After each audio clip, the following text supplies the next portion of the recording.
And then let me know when that started. Oh. All right, the meeting is now streaming on live on Facebook. And so I'll call this meeting of the Climate Change Commission to order. Ms. Cook, would you please help me take attendance? Yes. Chair Keener? Present. Vice Chair Allegado? Present. Commissioner Maynard? Present. Commissioner Kaufman? Present. Commissioner Fletcher? Present. We have quorum. Great, thank you.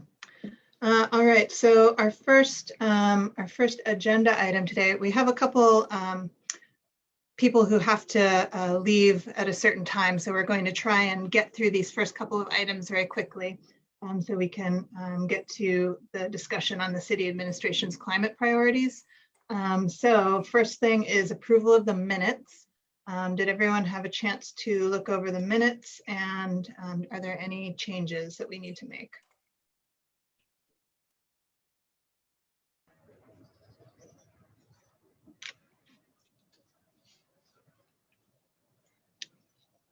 Anything from commissioners? Nothing? I didn't find anything that looked good to me. There were two typos that I caught, so I can make those edits.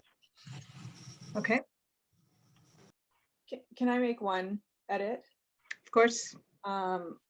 Under, let's see, questions and comments that followed from the Economic Development Office presentation in 5. So it says Commissioner Kaufman noted. Can we change with most of it occurring naturally to, I think what I was trying to convey is that not necessarily from policy intervention. I don't know if naturally is the word I wanted to use there.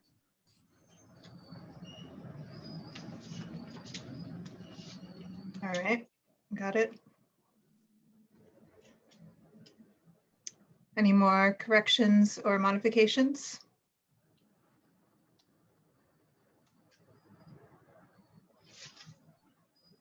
All right, if there are no more modifications to the minutes from the Monday, March 1st, 2021 meeting, I move that we pass them if there are no objections.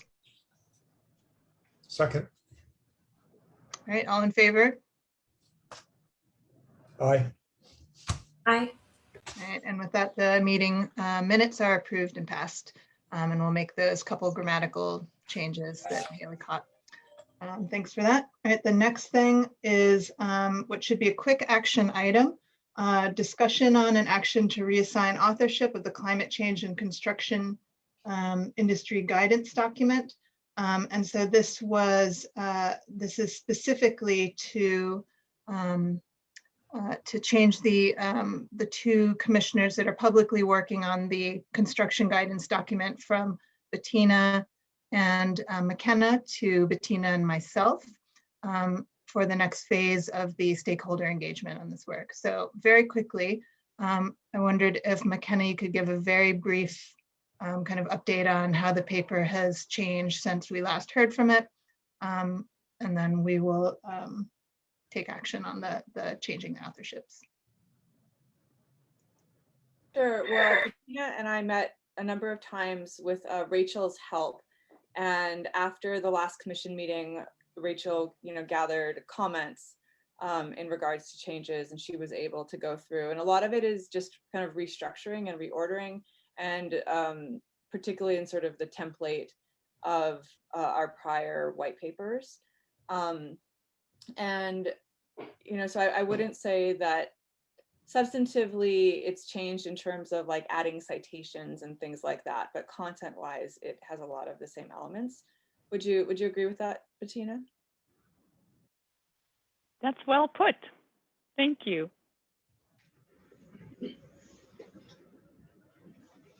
Okay, great. So, and this, I'll make a note for both the commission and for the public that there's still time for input on this guidance document.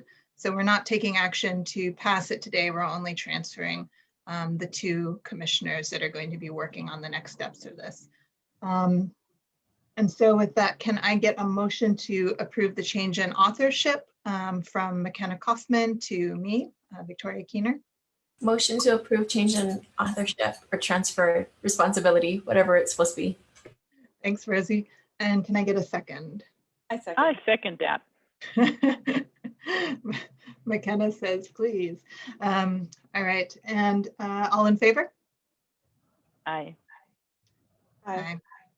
All right, that is five ayes and no nays, and so it's unanimously passed with 5 votes that the authorship or the two commissioners working on this paper will be Bettina and myself going forward.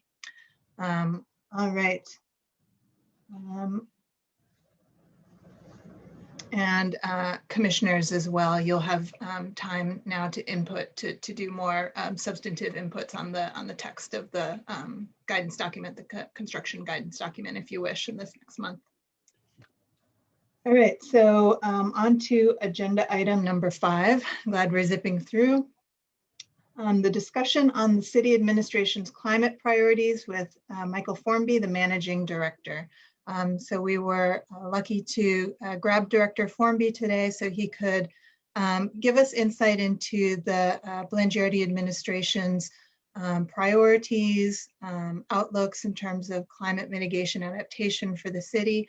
And we realize that it's still very early in the administration's term.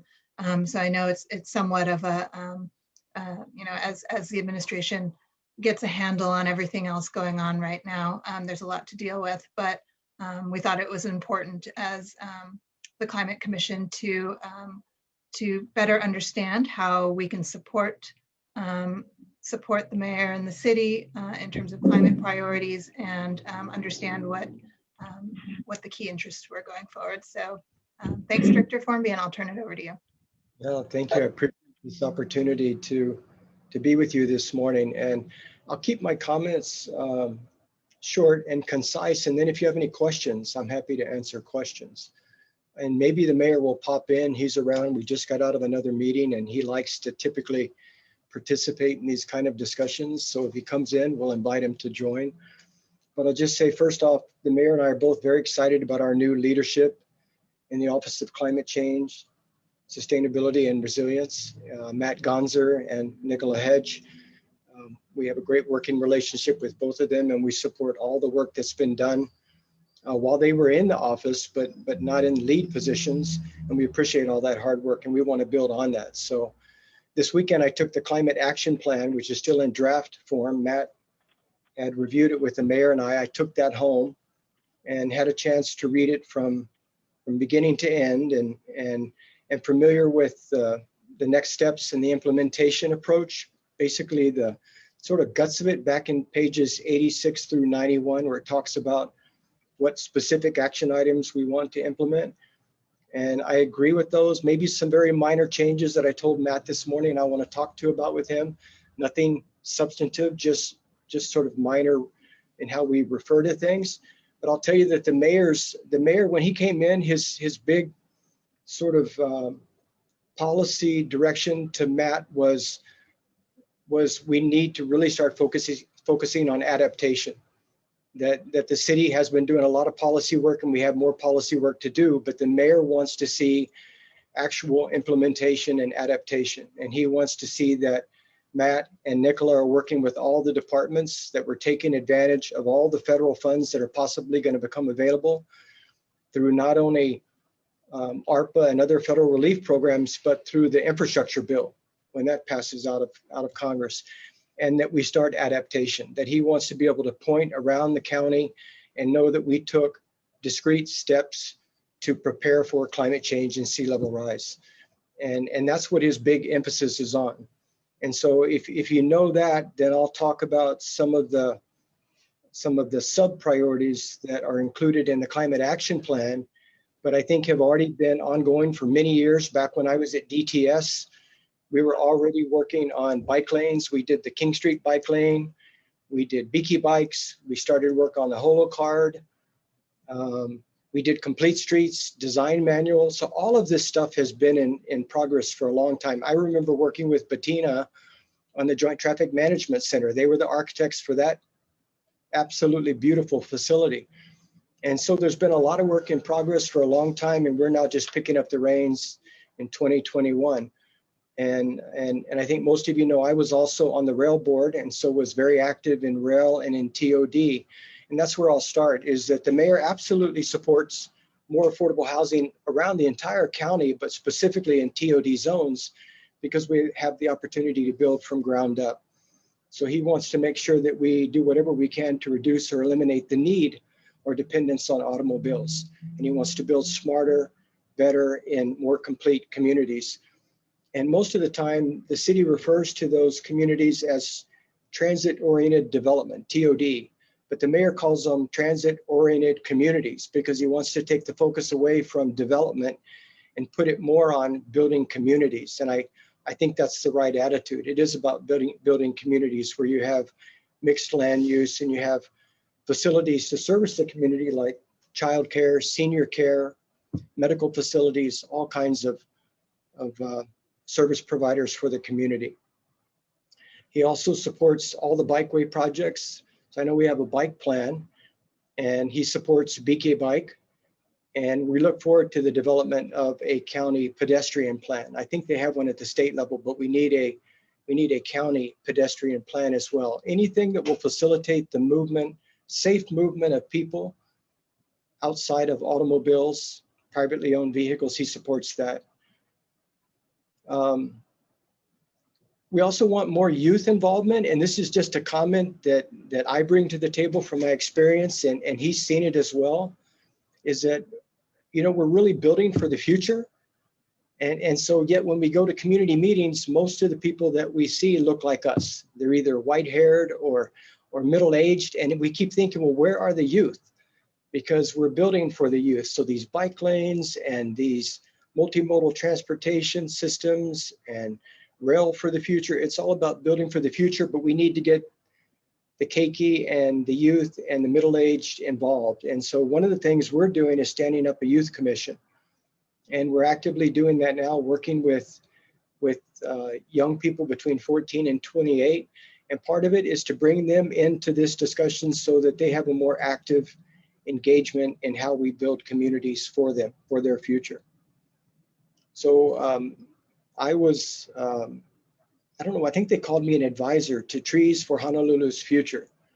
And the mayor absolutely supports the concept of more trees, more shade for our seniors, more cooling of temperatures. So we're looking at how we can incorporate more trees into our city infrastructure, even looking at whether or not green infrastructure can be considered CIP for funding purposes.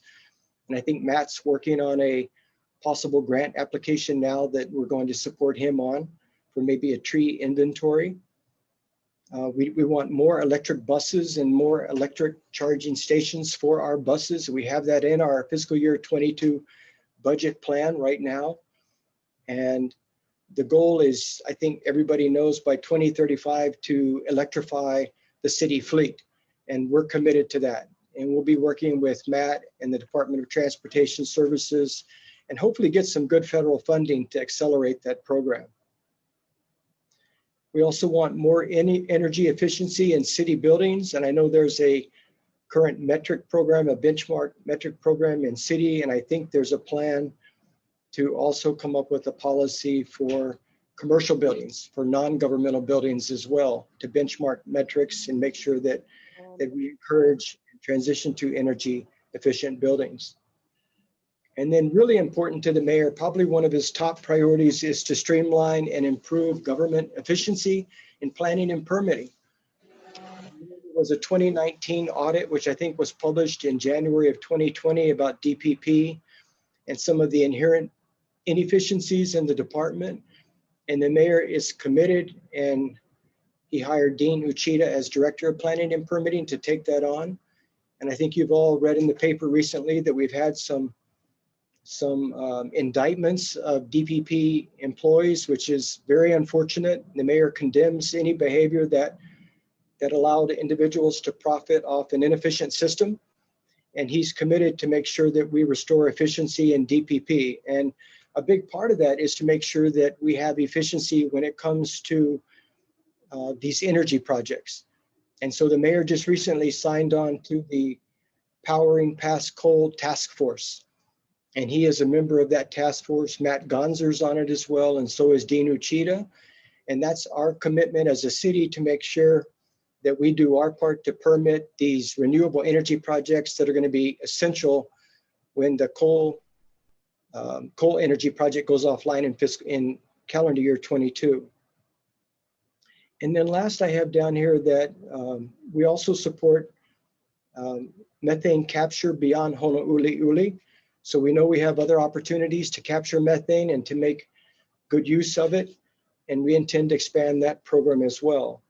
So we're big supporters of rail. We're big supporters of multimodal transportation, getting people out of single occupancy vehicles and getting them onto mass transit. The bus system is already a highly used system, nationally speaking, and still is well used despite COVID restrictions. But we want to have a multimodal system that has both rail and bus. So we're working on how we can get rail as far as we can get it. And we'd like to get it to Ala Moana Center, but if we can't, we're committed to get it as far as we can, given the current revenue stream. And we're hoping that's no less than downtown at Aloha Tower.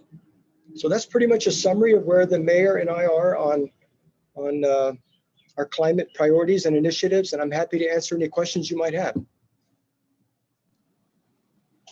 Thank you, Director Formby. That was a lot of priorities.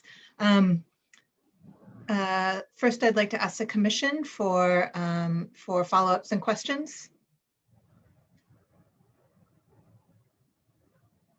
McKenna, and then Rosie. Thanks, Vicki. Thanks, Director Formby, for that update. That was really helpful to hear a little more about what the administration is thinking. I have a follow-up question in regards to just what was in the paper recently around the Beaky program and sort of the impact of the pandemic on the Beaky system and needing to shrink its size, which from a climate perspective, relative to the pandemic, but for a long-term climate perspective, that's of course a rollback in active transportation and low carbon transportation services. Can you comment on that and sort of the ways that the city is thinking about bike share and multi-mobility in the long term, and also how to help it right now in this short term? Yeah, I can and I will, but I've got to be a little careful because I'm privy to some information that is in the planning stage. So we're still deliberating on it about what to do with Beaky. But I want to start by just saying that I guess I'm very disappointed that we're in this position today. There was so much planning that went into the Beaky system, to the bike share system. There was a lot of planning from community members. We had federal representatives, we had state representatives, we had a lot of city and county plus county level nonprofit representation on that bike share working group that put this program together. And I remember at the time when I was the director of DTS testifying before city council about the need for the city to put in $1 million. And then we went over to the state and we asked Governor Abercrombie to put in $1 million, and they did. Bruce Copel was the chief of staff at that time. And at that time, there was no uncertainty among anybody that was involved with it, including city council, that it really was the early stages of a public-private partnership, that everybody understood at the state and at the county level, you had to give something to the system to make it work.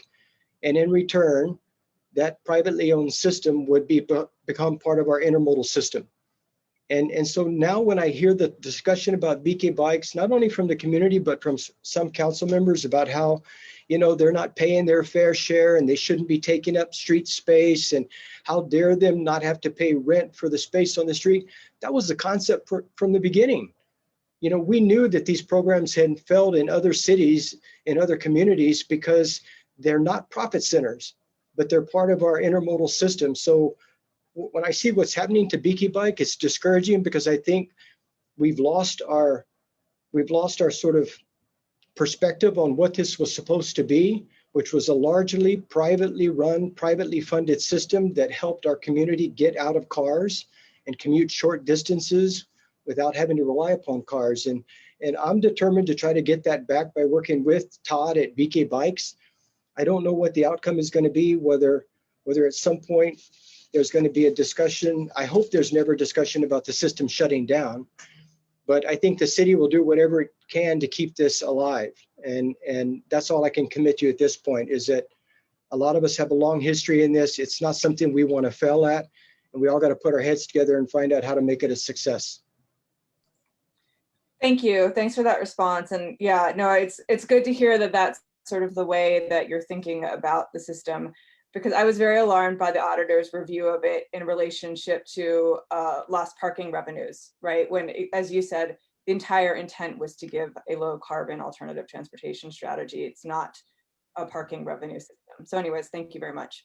Yeah, and when I read the auditor's report, I was disappointed as well. And I think it's just another example of where the auditor has a function, but unless you understand the history of the program that you're auditing, maybe you approach it from a purely financial perspective and not from a public policy perspective. And I think that played out in the report, because I think if they had understood how that was a component of our intermodal system and was not intended to be a profit center for the city, they would have written a different audit. Thank you, Director, and thanks, McKenna, for that. Rosie, did you want to do your question? Yes, thank you, Director Forsby, for coming and sharing the priorities. I did have a question about wastewater, as I noticed that was something that you did not comment on as far as the mayor priorities. And as you know, we do have quite a significant on-site sewage disposal issue and pollution to nearshore reefs. In addition to that, we know that with sea level rise, those issues are likely to be more exacerbated. So I was wondering if you could comment on whether or not the new administration has any priorities with regard to wastewater. Yeah, we absolutely do. The reason I probably didn't talk about them is that I'm still learning about all of this. So we meet with ENV, with Wes Yokoyama. We meet with him and Roger Babcock.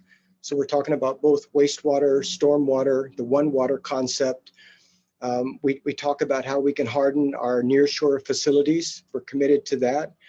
And then Matt Gonzer talks to us also about our wastewater program. So there's a very robust, strong program there. We're committed to it. It's just, for me, it's a lot of learning at this stage about what the details are of that program, but we haven't lost sight of it, and don't think for a second that we're not committed to it. We absolutely are.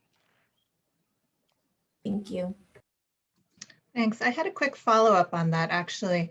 And this also is a comment on the point that you made about working across departments being one of the priorities that the mayor wanted to see. And that was, this relates to wastewater and actually all freshwater policies and uses. And I wanted to bring to your attention the One Water plan that was passed, I believe, at the end of 2020, where we submitted the memo and the One Water plan that really worked across departments to try and bring the different aspects of water management, including wastewater, under one umbrella where people were working together on it. So if that hasn't been brought to your attention thus far, I think that might be something of interest to the mayor's office on how to better integrate the different departments under the subject of water and management. Yeah, and that has been brought to our attention. We've had a couple of briefings. I was looking for a paper that I just got the other day about it, but I've actually been having discussions with both Wes and ENV and Roger Babcock in DFM about them actually integrating facilities out at Honolulu. So when we build that new administrative building out there, that Roger Babcock will actually have his staff out there co-located with ENV, and that whole notion is the notion of working forward in that one water concept. So we are getting briefings on it. I understand that there's discussions about them approaching Region 9 on how to move forward in that whole, one water system. And Matt Gonzer keeps us up to date on that as well. But for the mayor and I, that's an area that we're being educated on, learning more, but we're absolutely committed to follow the guidance of Matt, Roger, and Wes in that area. And it sounds like good guidance to us. Great. I also will make a comment for the rest of, for the mayor's office as well as the rest of the commission that I was in conversations with EPA Region 9 representatives over the last month to see if they were ready to present their federal priorities at this meeting. They are not ready to kind of present the federal status yet for Region 9 and EPA priorities in climate. But are very interested in keeping in contact and moving forward. So we have a couple of contacts now, both locally and in the Region 9 headquarters on the West Coast, so we can bring them back in when they're ready. So thanks for that, Director Formby, and I know that Chip had a question as well. Hi, Mike. Thanks for joining us. A lot of reassuring words from you. That's great. How about coastal setbacks? Has the mayor had a chance to think about changing those? Yeah, hi, Chip. It's good to see you again. I'm just going to let everybody know that back when I was running the state harbors back in 2007, you were ringing the bell of climate change and sea level rise and need to plan for that. And at that time, everybody was listening, but not really hearing. And so you and I go way, way back. But yeah, no, we have discussed it, and we haven't discussed it to the level of being ready to propose a policy, but we have discussed it. And once again, I would just say that I think the mayor and I share a personality trait, and that is we try not to make decisions before we're fully informed. And so this is an area that we definitely think we need more education and more opportunities to learn on, but we're aware of the initiative and aware of the concerns, and we're all ears. So if you have any material you want to send us or share with us or set up a meeting one day, all of you feel free to do that. Great, thank you. Are there other questions from the commissioners?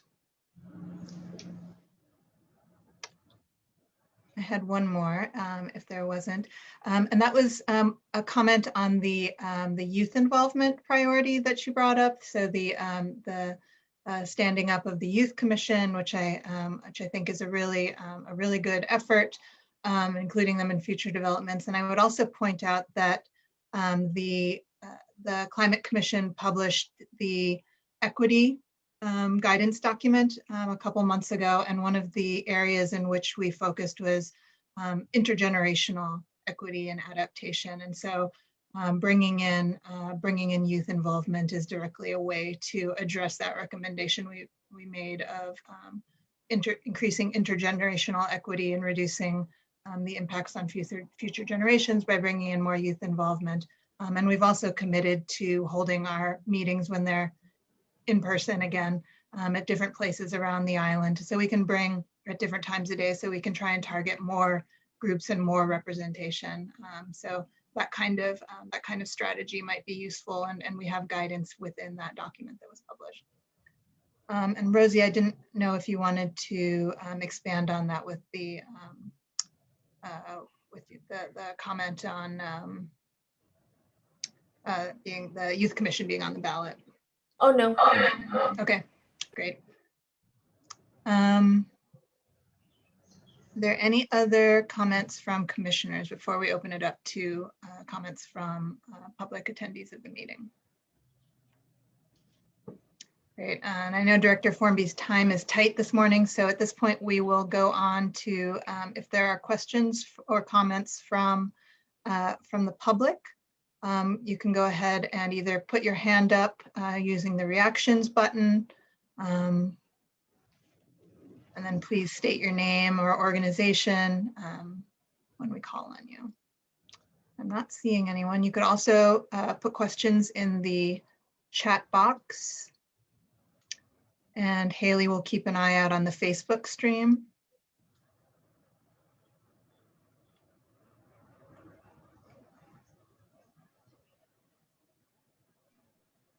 Not seeing anything. Going once. Kristen Reynolds. Great. Kristen, do you want to unmute yourself and have a comment? Sure, thank you. This is Kristen Reynolds with One World, One Water. I just wanted to thank Director Formby for your leadership and your engagement and your willingness to learn all these systems and complicated issues, and look forward to helping navigate that space. Always available for education purposes if you want. Might be more than you would want, but we're working with Matt, and Matt does a great job briefing, but just wanted to thank you for your leadership. And I'm excited about the opportunities in the transit-oriented development with water, wastewater, stormwater space. I think there's a lot of great opportunities yet there to uncover. So just thanks for jumping in, and appreciate it. Thank you, Kristen. Thanks, Kristen. We also had a hand raised from Shar Po. Shar, would you like to unmute yourself? Yes, aloha. Thank you, Victoria. Aloha, Dr. Formby. Director Formby. Thank you for attending and giving us this opportunity to ask. I'm from the Waianae Moku. I chair the Waianae Coast Neighborhood Board. So I have a very Moku specific question or concerns overall for some of the priorities. I appreciate everything that's being shared and being done, and the platform of this meeting for you to share with us what the priorities of the administration are. Overall, they sound very good. For the Waianae Moku, we do have some concerns, especially on renewable energy products and the increased impact to our Moku out here. Also, when it comes to like some of the transmodal plans, and especially the long-term plans and how things have changed in our community and the adjustment that needs to happen to those, what are the administration's plans to take a look specifically at areas and communities that are not easily I would say defined as TOCs or TODs, like you said, because we are a little bit more removed from areas where like the rail would be, right? So it'd be like us, Waimanalo side, North Shore side. What are some of the plans for adjustment to look at those to adapt the approach for communities like ours? So I mean, you don't have to answer right now. It's something for consideration moving forward.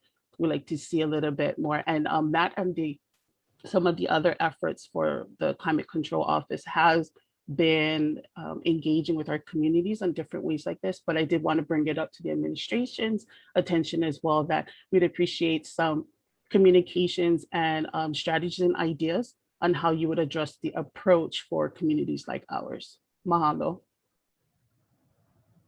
Yeah, thank you, Charlotte. Is it Charlotte? Yes, Charlotte is my first name, but you can just call me Char. Everybody just calls me Char. It's fine. I appreciate that question. And I'll just answer briefly and just tell you that it was an observation of mine back when I was the director of DTS, and it's still my sentiment now as the managing director, that many times we just tend to forget some communities that tend to be distanced from urban Honolulu. And I guess the result is that they become underserved. And I think that's very unfortunate. And so we were very careful this time to put into our budget monies to do some basic things that have never been done out in Waianae, Maili, Nanakuli. And an example of that is to get fiber optic connectivity out there. And I always thought it was just strange that we would build this $60 million joint traffic management facility in downtown Honolulu, which is supposed to help us manage our traffic and control our traffic signal systems. And yet we could never reach Waianae, Maili, and Nanakuli because we hadn't put in fiber optic cable. And so we put that into the budget. We're committed to that. And to me, that's part of equity. That's part of every community has a right to be served the same. And I feel the same way about transit-oriented communities. It doesn't have to be rail out in Waianae or Nanakuli, but it can be bus. And we need to build communities that are efficient and encourage people to ride the bus to get to rail, or just ride the bus to get to where they're going. And I think we have a lot of work to do on the west side, a lot of work, and I think the community deserves it. So I don't have time to give you all the details, but I share your basic premise and your sentiment. Mahalo for that. And we're very willing to work very closely in whatever way is possible to find a win-win-win opportunity for all of us. So mahalo. Thank you, Shar. Thanks, Shar. And thank you, Director Formby, for that answer. Are there more questions from the public or comments? I don't think I see any more raised hands. Haley, is there anything on the Facebook? Nope. I don't think I'm missing things.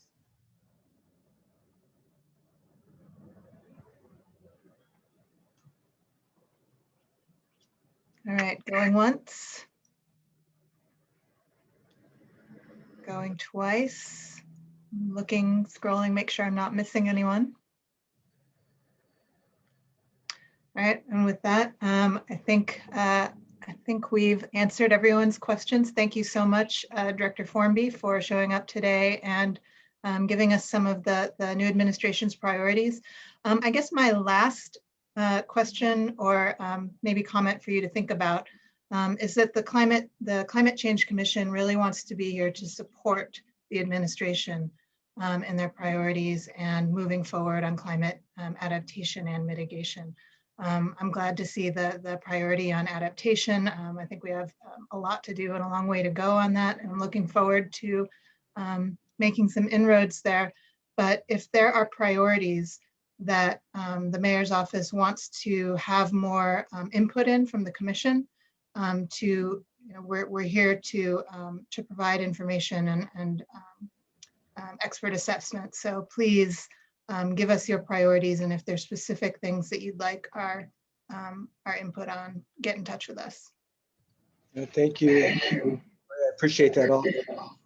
I hope that if the mayor has an opportunity to come on and engage directly with the commission as well, I think he would enjoy that. And then the last thing I'll leave is that if any of you have information that you want us to read, the mayor and I to read and know, please send it to us. Just either get it to Matt Gonzer or mail it to the managing director's office so that we can read it.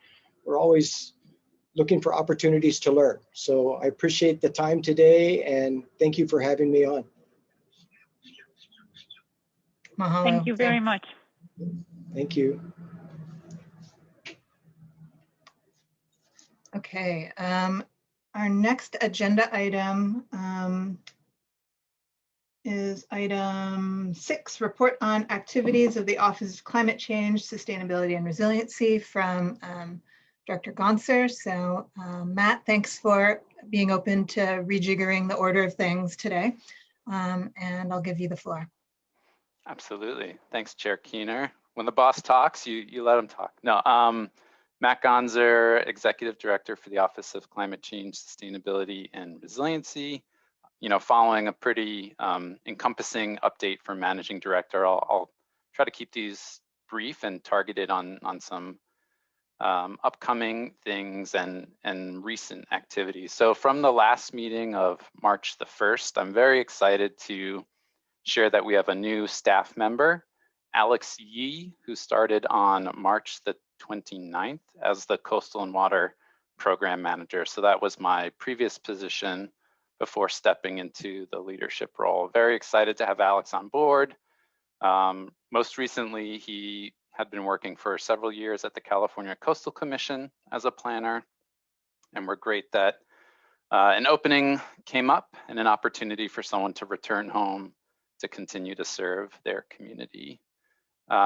We are operating under the hiring freeze that you've probably heard in the news. Alex's confirmation was just before that was instituted. We are actively reviewing application materials for 4 other vacancies in our office. If we're fully staffed, we're an office of staff of 11. Sorry, maybe 10. So these vacancies are significant for our operations and our ability to effectuate on the work. But we need to work through those processes to get the ultimate approvals, and we'll make sure to provide any updates along the way. Staying within the personnel updates, we do have, if people are familiar with the AmeriCorps Vista program, it's somewhat staggered in terms of exits and arrivals. So regrettably, we will have some more turnover next month, but we'll be excited to bring on board 2 new vistas as we bid aloha to tremendous vistas. And then the last couple of updates are related to Ordinance 20-47. Chair, you had referenced that ordinance in the Managing Director's section. And that ordinance, which was adopted at the end of 2020, further defined and codified the office's roles, responsibilities, and duties, as well as the commission in terms of the meeting schedule. So it was kind of the next step from the charter. And within it, it now, even though we had done it already for 2 years, obligates the production of an annual sustainability report and providing that report within 120 days of the new year. So we look towards next week, Thursday, Earth Day, April the 22nd, 50+1 years of Earth Day to release the 2021 sustainability report. We're also working on the climate action plan, as you heard from Managing Director. The ordinance required the production of the plan. It's in final editing towards release and transmission to Council for adoption. Because of Council's schedule, we anticipate that the first resolution reading will be at the Transportation, Sustainability and Health Committee meeting on May the 18th. And then if everything's going smoothly, for full council on June the 2nd. So we're very excited to be at this point in time. And then lastly, on the One Water policy, so that was a specific policy underneath the climate adaptation section of the ordinance. I'm pleased to share that we convened the first meeting of the One Water panel on March the 31st. And we're catching up some folks that were unable to participate in the interim before the next meeting. We now have established a monthly schedule for the panel, which is not, it identifies 8 departments, not specifically directors of departments. And that was an important recognition that oftentimes we need to work across division heads or branch chiefs, those that have sort of direct influence over planning and facilities, as well as preparations of budgets and project ideas. So, you know, a lot more to come from that group. We know it's extremely related to a lot of our climate adaptation needs and opportunities. And Kristen Reynolds, who had identified herself in the previous section, we're very fortunate to have her serving in a facilitation role to help us in these early stages to get the One Water panel up and running. The notion of collaboration sounds all well and good, but oftentimes, admittedly, it's kind of confusing. And we're in the middle of that, exploring it right now. And we have a lot of great information coming out of the Commission's white paper that was submitted last year, along with the interdepartmental efforts in the Climate Ready Oahu project. And honestly, a lot of the discussions within a 2-day workshop we had back in February was really keying in on some of these One Water sticking points of how to like stay in our lane when it makes most sense, but bust down the silo walls because the challenges are unprecedented. So happy to take any questions at this point. Thank you, Matt. Are there follow-up questions from the commissioners? And also welcome to Alex if you are on the meeting. Admittedly, I'm so late sharing all these notices with him. I probably forgot to invite him, but he's busy anyway. I have a quick question. Hi, Can I jump in? Hi, Matt. Thank you for that update. That's really great. And it's good to hear that you were able to hire Alex before the hiring freeze, and hopefully those other vacancies don't stay too long. I just had a question about the climate adaptation plan. I'm wondering if you can just give a brief update on where that's at in terms of process. Yeah, so the climate adaptation strategy, or Climate Ready Oahu, which we call it, admittedly, we're taking a little bit of a pause because we're trying to amend the contract and bring more scope and resources, recognizing some opportunity to do so, but also making it better. I haven't really shared that so much, but you know, as I transitioned into this role, we had a difficult time keeping a lot of the work going. But right now, I want to make sure that we can make it the best project possible and actually use the One Water panel to accelerate that and vice versa. So we're doing a little bit of a scope amendment at this point in time, but we still hope that the project period wraps before the end of the calendar year. Thank you. Are there more questions from the commissioners?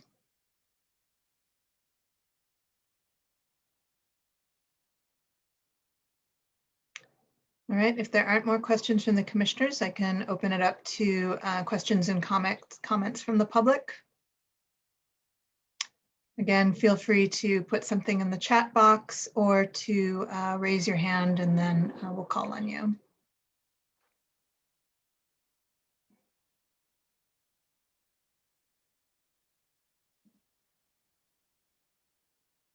And I'm not seeing anything. Anything on the Facebook, Haley? Yeah, there is a comment for Matt. It says the general plan was last worked in 2020, and some of us think your office should provided updated information. I'm not sure if that means should have provided updated information. Just comments on the timing. Yeah, maybe of the just general a plan. response to that. So the general plan, the 2017 version had not yet been adopted by council. The law requires that it's adopted via resolution. It's my understanding that it's been reintroduced. So we'll certainly take a look at it to see what, if anything, needs to be additionally supported based on new information that's come out in the interim. Thanks, Matt. And Haley, who is that comment from?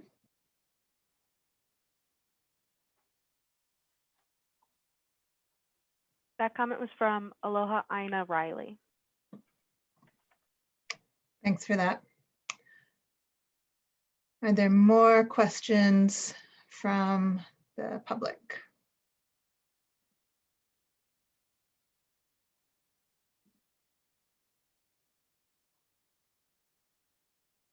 Going once, going twice. And thank you, Director Gonser, for that update. And Absolutely, thank you. yeah, we'll keep, we will try and keep informed about the dates coming up on the climate action plan, or not the climate action plan, the wait, yes, the climate action plan. Sorry, too many caps. Yep. All right, thanks for that. The next item on our agenda is a presentation on the Federal Emergency Management Agency, or FEMA, Building Resilient Infrastructure and Communities, or BRIC program and funding, from Chris Cunningham, who's the Hazard Mitigation and Long-Term Disaster Recovery Program Manager from CCSR.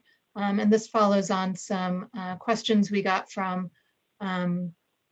last month on people who are interested on knowing more about the BRIC program, where it's been, where it's going, and priorities, and how both the city of Honolulu and different counties in Hawaii can be involved. So Chris, I'll turn it over to you now. Welcome. Thanks, Chair Keener. Can everybody see a slide? Are you guys seeing a slide that says FEMA BRIC 101? I don't think we're seeing it yet, Okay. so why don't you go ahead and try sharing again? Of course, since we troubleshooted at the Okay, beginning. let me. Now it's Yes, of course. Okay, how's that? Yep, we got it. It's not in presentation mode yet, though. Oh gosh, I lost presentation. Okay, I think that was the problem. I had it. Okay, is that what I'm looking for? Yes, now it's in presentation mode. Thanks, Chair Keener, commissioners, for the opportunity to be here. As Chair Keener mentioned, I work for the city and county. I work for Matt in the resilience office, and FEMA BRIC has been one of my focus areas.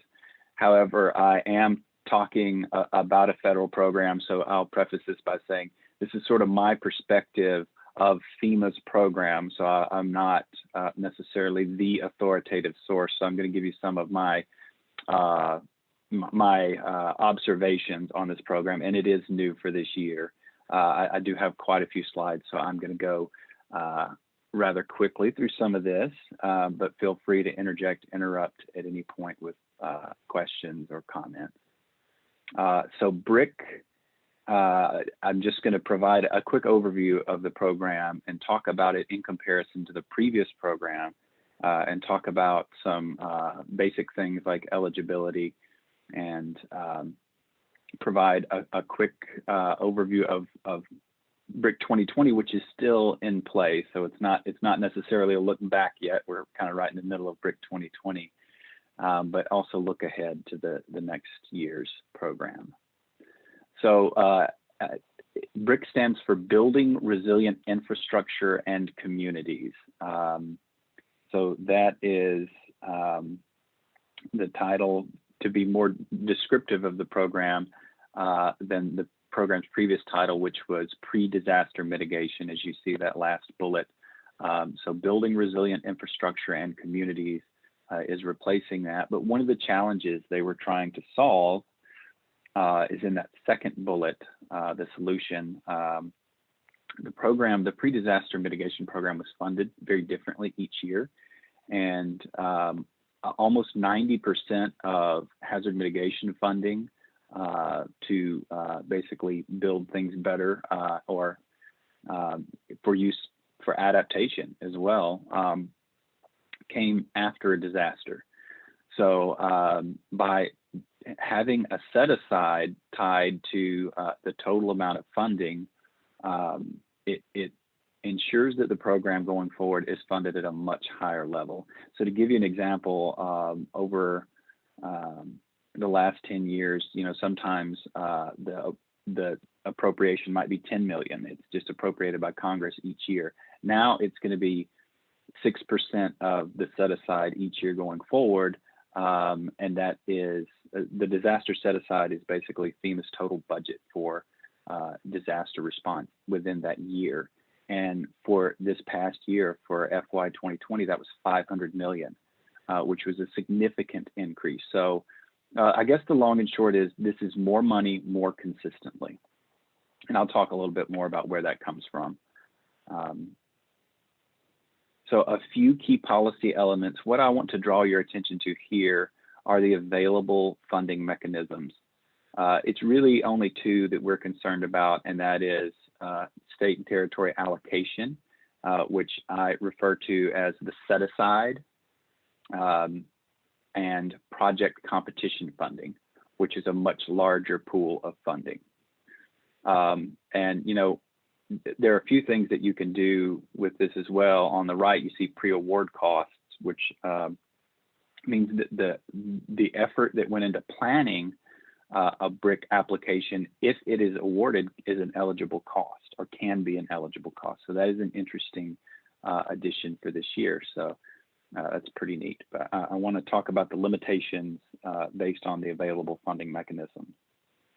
So this is from a recent as of last week, Congressional Research Service report on BRIC 2020. So the state and territory allocation that I mentioned was significantly lower than the national competition. And what that means on a local level is basically the state set aside is $600,000 per state, whereas in the competitive funding, you can actually go up to 50 million per project, which is a change. So significantly more money. I'm going to explain later why that matters and why that's important.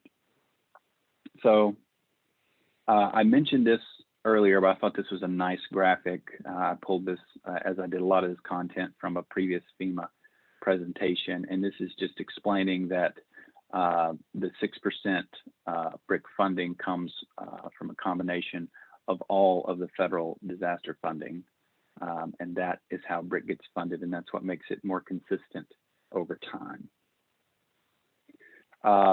Rather than focusing on how it's different from the previous program, I thought I'd focus on how it's not different. We've touched on some of the differences already in terms of there's some things that are eligible, it's better funded over time, but there is still a very limited amount of the funding that can be used for planning, capacity building, or things like building code projects, because those can only be done within the state allocation or the state set aside.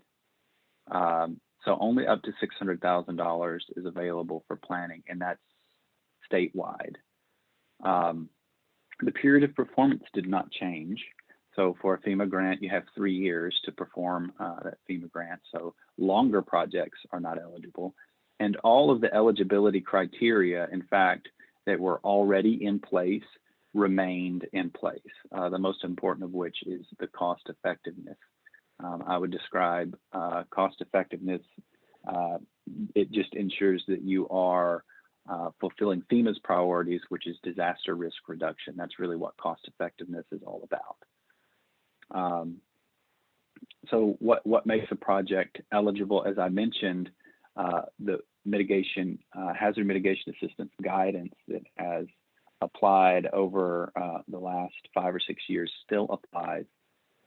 Cost effectiveness is the most important piece, and that is that you achieve disaster risk reduction in the amount or greater than the project cost is maybe a shortcut way to say that. It also requires alignment with both the state and local hazard mitigation plan. So the state of Hawaii has a hazard mitigation plan, as does the city. And so really what that's saying is that projects must be within the scope of that plan in order for them to be eligible for funding. There's a lot of focus on building codes as well. So we'll see that later. I'll provide a short overview of what we applied for in the past year. I kept this slide from a previous FEMA slideshow as well that shows some of the elements of what makes a mitigation project, a good mitigation project. And again, the focus is on risk reduction, and that's risk to people and property. But there are a few other key things that you'll see come back up: partnerships and outreach, and that we're taking into account future conditions. FEMA's providing nationwide guidance in their grant guidance, and here in the state of Hawaii, we do a really good job of thinking about future conditions, and it's sort of top of mind for everyone, but that's not true nationwide always. So that is very explicit in order to be eligible for FEMA funding. What I find most interesting about this slide, and I kept it exactly the same as FEMA's, is that it references a microgrid project as an example, as the example slide of an element.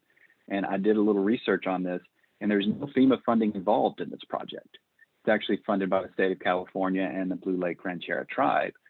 But what that signaled to me as we were working is this is the type of projects that FEMA this is the direction they would like to head, and I took this as very positive. So I took this as a very positive inclusion.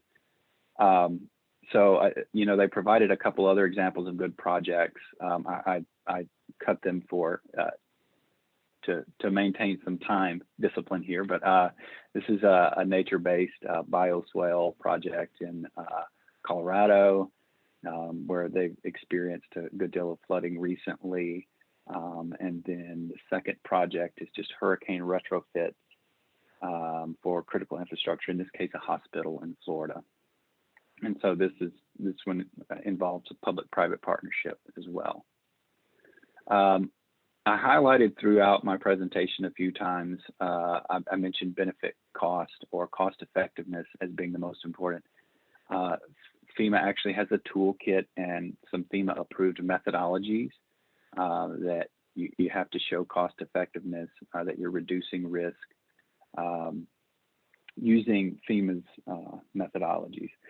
That last bullet I'll call your attention to, FEMA does have some pre-calculated benefits. It's mostly around wind, hurricane wind related retrofits for commercial structures and for residential structures as well. So that's very helpful. Using the benefit cost analysis tools can really add a lot of time and expense to a project. So those pre-calculated benefits are nice. And they're fairly new as well. I wanted to provide a quick overview of what 2020 looked like. This is from that report that was released last week from the Congressional Research Service. So nationally, there was $500 million available, if you recall, for this year. Compared to last year, it was $250 million, which was actually a really large allocation historically for pre-disaster mitigation. So 980 applications. The thing that I wanted to draw your attention to was that 5 states submitted over 200 million in requests and sub-applications. and the state of Hawaii was one of those states. It was one of those 5. And so I really have to give a hats off to the Hawaii Emergency Management Agency for organizing that large of an application pool in a timely manner. It's an impressive lift. So state of Hawaii submitted 17 applications, 14 of which were for hazard mitigation projects, and then 3 were within that state set aside that I mentioned. So they're planning type projects. And we used all of that set aside money. So the 4 projects I mentioned, microgrid as being something that was important to FEMA. So we partnered with DOE to submit a microgrid project, and that's the city, our office, and also do some capacity building. We did a project scoping project using planning funds to look at water and wastewater infrastructure, which has came up several times during this meeting. We partnered with Hui o Ha'ula on the North Shore for basically community safe room resilience hub project there, and also some building code updates. So those are still pending. We don't know the results of any of those. We should know by summer. So that's really what happened over this last year. A quick look ahead. FEMA is estimating right now, and this is according again to the Congressional Research Service report, that there may be up to $3.7 billion in this program as a result of COVID-19, which was a major disaster in every state. So maybe a lot more money. This is last year's timeline, but it'll probably happen similarly. So right now, we currently don't know, we won't know the exact details until probably August is when the notice of funding opportunity, which would be that next arrow in the timeline, comes out. Then we'll know the details of the program and the specifics for this year. Those notice of funding opportunities are really sort of the bottom line guidance for this. There are lots of FEMA resources. If you Google FEMA BRIC, you'll find this, but it's fema.gov/BRIC. And there are links to a lot of the things that I've talked about as well. So with that, I did a really rushed job here, but I wanted to get to where you could ask questions. So thanks for the opportunity to talk about this. Well, thanks a lot, Chris. That was very informative. And I was undereducated on BRIC before this, and I think that was a great overview. Do you know when the city and state might find out about the 2020 application funding status? Around June.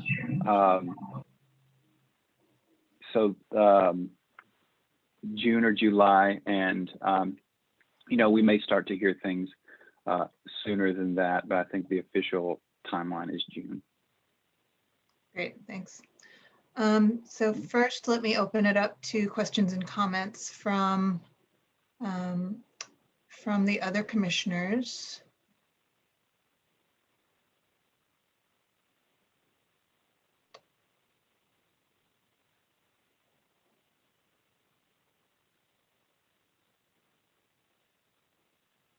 Nothing? Bettina, McKenna, Chip, Rosie? No follow-ups? All right, you did a great job. No, it was very informative. I also wanted to give the public chance to comment. I know we have some representatives from other counties, other islands here today. So if there were questions or comments from the public, please raise your hand or type it in the chat box and I'll call on you. Henry? Yes, aloha. Can you please describe more of the microgrid, the location, the size, the power, that kind of stuff? Henry, could you introduce yourself briefly as well? I'm sorry, Henry Curtis, Executive Director of Life of the Land. Thanks.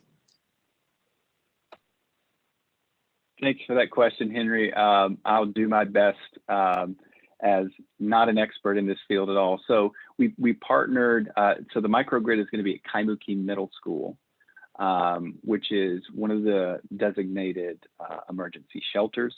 And it has an existing PV system. And so this was actually to allow that system to operate as a microgrid, to include battery backup. In terms of size, I really cannot remember exactly what that was. The size was matched to the size of the PV, and it was sized in such a way that it would allow it to operate the critical systems, particularly for the locations that could be used for emergency sheltering. So that was the purpose and focus. Luckily, DOE had the engineers and that type of stuff in place. That's not my background, so they made sure that things were as they were supposed to be. But that's sort of in a nutshell what that project was about. Thank you. I believe that school was subject for legislation a couple of years ago for a microgrid. And at that time, there was insufficient BCA to justify it, but I look forward to seeing it this time. Mahalo. Thanks, Henry, and thanks, Chris. I have a brief follow-up on that. So I guess that's a little bit of background on why Kaimuki Middle School is a focus of the microgrid project. But how should other interested partner organizations approach you or the city or the state about these types of projects? That's a very good question. And for right now, I had provided my contact info. I am going to do that just one more time and leave that up. If folks are interested in something, reach out to me, and we'll see. That's probably the quickest and easiest thing to do at this point. So that's my contact info, and if I'm not the right person, I'll help you find the right person. Great. Yeah, I think that it would be very helpful, especially in terms of, looking at some of these equity issues of getting more involvement from different organizations around the island. I think Shar had her hand up next, and then we'll go to a question in the chat from Melissa May after that. Shar, would you like to introduce yourself again briefly and unmute yourself? Yes, mahalo, Victoria.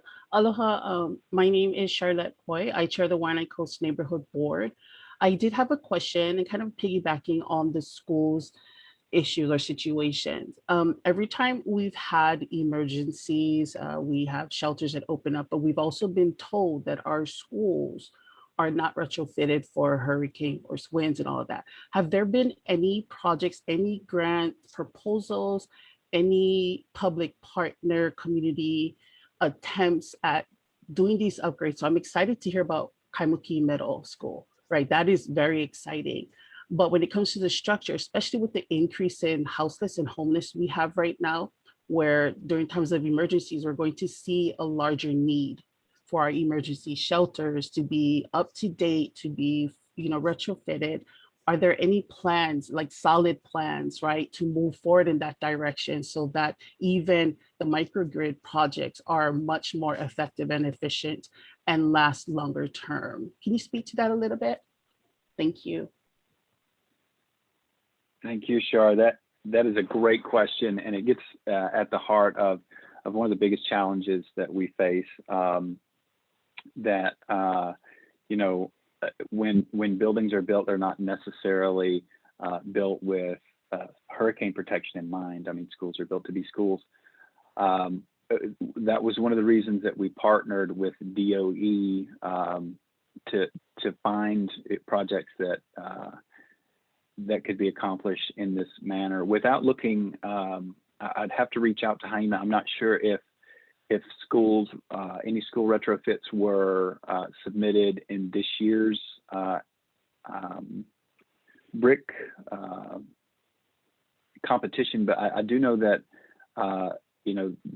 there is a state level program through the Department of Accounting and General Services to retrofit schools. I don't know exactly what the status of that is in terms of what may have happened last year. It's a state program, so I'm a little out of my depth speaking on it. I can say at the city level, one thing that we're looking at are city-owned facilities that might have some value as shelters. So I mentioned, excuse me, I mentioned having the ability to do planning projects with some of the funds.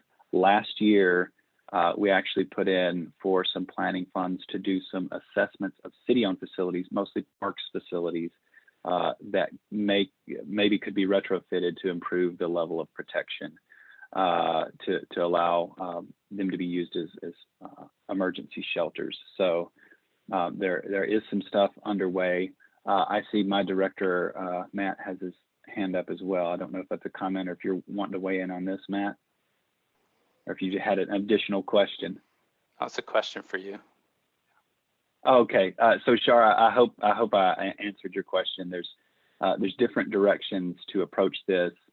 There's also some state legislation that passed recently that I was very excited about. We were very excited about, where the state is working on a program to allow homeowners to apply for grants to retrofit their homes, so the Safe Home program as well. So I hope that answers your question somewhat, Shar. Thank you. To some degree, yes. And the reason why I asked you was because I am drafting up a letter to the state entities to identify and prioritize our schools that are used for emergency shelters, right? And to start planning forward and how do we tackle it one bite at a time or one school at a time at least, right? So we have some kind of action steps in place to move us towards that. So thank you very much. And I hope the coordination and collaboration between city and state and community starts to really get more robust in this. Mahalo. Thank you. Thanks for that great question, Sharon. Great answer, Chris. So we have a hand up from Matt Gonser, and then we have a question from Chip after that. Yeah, thank you. And it's maybe, Chris, if you can help us understand, Shar's point about coordination, timing, projects. I mean, I think whether it's the climate action plan or hazard mitigation implementation, the reality is like there's no one right thing or one thing that will fix our problems. And that's why it's important to make sure that the plans present everything that we know we need to do and then use them as the way to pursue opportunities. But with BRIC and coordination with community and even serving as the sub-recipient role, right? We're only as successful as the state is and vice versa.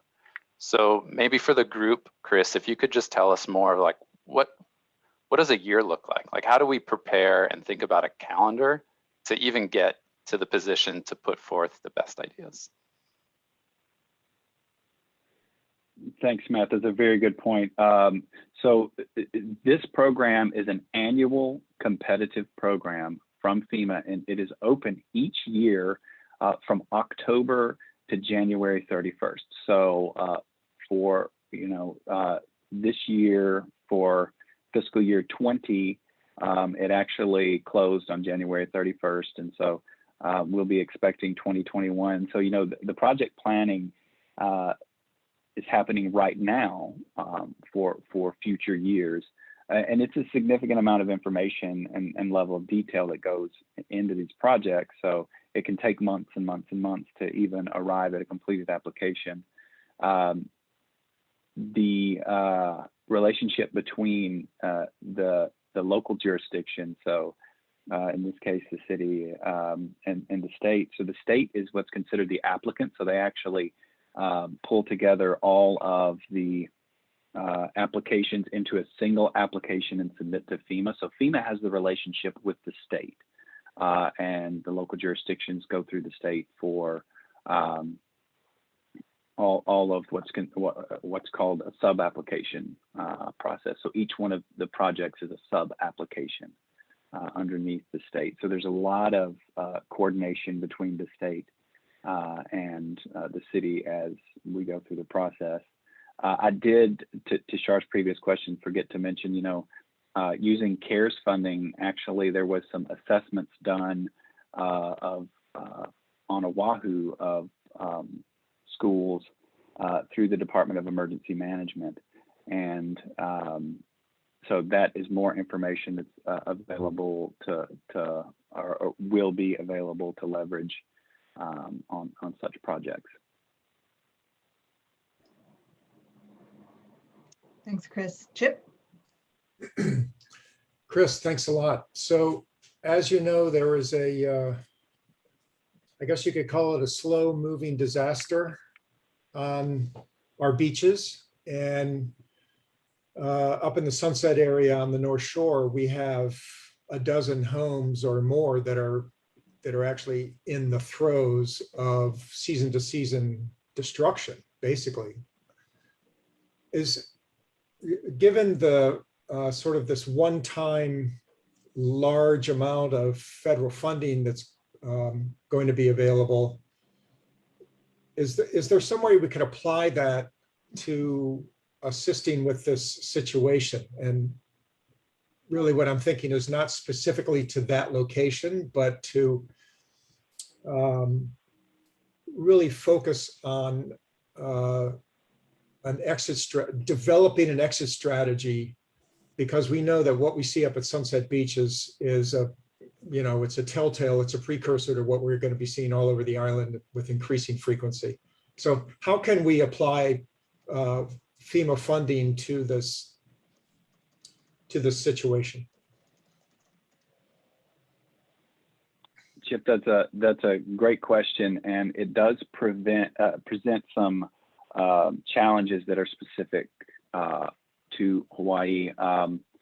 One of the most frequent projects nationwide are acquisition projects. Sometimes they're called buyout projects. Those can be challenging. In fact, that's one of the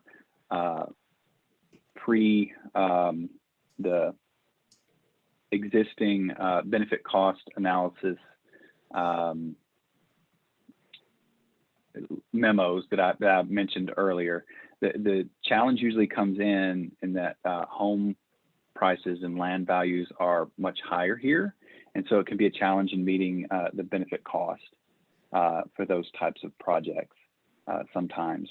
And again, it's within FEMA's parameters. So sometimes the ideal solution is to help a homeowner get out of that situation. And that's a frequent use of this type of funding nationwide. That's usually the challenge that we run into. And it's always worth looking at. Again, those projects are completely voluntary. So it's something that a homeowner comes forward and says, I want to participate in this. They're very frequent in other states. I'm not sure, they're infrequent to my knowledge here because of the challenge with benefit costs, but it is quite possible to do. So, and FEMA is always looking for innovative stuff as well. So if there's another solution there, another sort of technical solution that could work, the impetus or the onus is on us to describe what that is. I think there are opportunities. Thanks. I worry about direct buyouts because it sets you up for expectations for buying out literally every property going forward. And my friends in Australia have to deal with that. There was an initial round of buyouts along an eroding beach in Australia, and now it's become a national expectation. But there are innovative approaches, like perhaps setting up a state or county level fund which could focus on renting back to the owner. This is something that California is doing. And then there's also contingent-based mortgages as an exit strategy for a homeowner on the coastline to turn their property over to public ownership, and you'd provide them with favorable rates for a mortgage to buy someplace else in a safer location. So there are a number of more affordable, from the government point of view, options that we simply are not engaging in Hawaii. We're not developing. We don't have groups of people focused on working these out. So you're saying that perhaps FEMA would be receptive to a proposal to study these in more detail? I do think so. The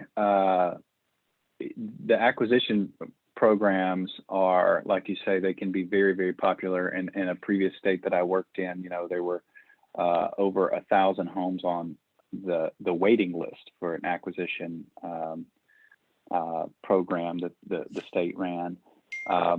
So I think FEMA would be very open to new and cost-effective ways using FEMA funding to accomplish that goal in a different way. Great, thanks. Thanks, Chip, and thanks, Chris. And I also want to note that I looked up the NOFO from 2020, just to look at kind of the priorities, and it's, it's what you talked about, but they are very general. So it seems like a project like that could fit as long as these categories stay somewhat general and similar throughout the year. So its priorities are to incentivize public infrastructure projects, incentivize projects that mitigate risk to one or more lifelines, incentivize projects that incorporate nature-based solutions, and incentivize adoption and enforcement of modern building codes. So again, that's a very broad stroke there. Now I want to go backwards a little bit. I accidentally skipped a question in the chat. My apologies. A question from Melissa May. Do you expect the capped amount that can be awarded per state to increase commensurately based on the total funding available for 2021? I guess with the expected increase there. And Melissa, feel free to unmute yourself if you have any follow-up on that. Thank you for that question, Melissa. I like that question a lot because I certainly hope that it does. I'm unsure on that. I will say that when BRIC was implemented, the prior state allocation or state set aside was $475,000, I believe. So it did increase. It did increase with BRIC.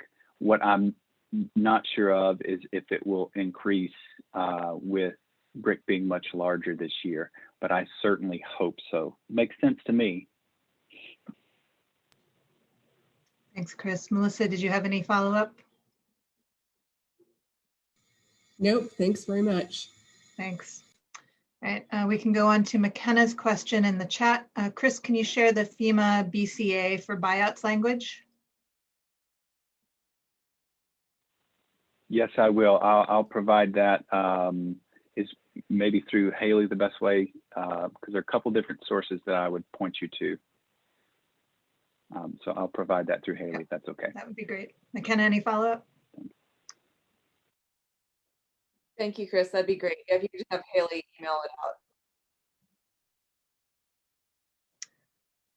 All right, I'm going through the chat and I don't think I've missed anything. And I don't see any hands up in the participants. Haley, is there any Facebook question? No questions on Facebook. Great. So are there any more comments or questions from the public?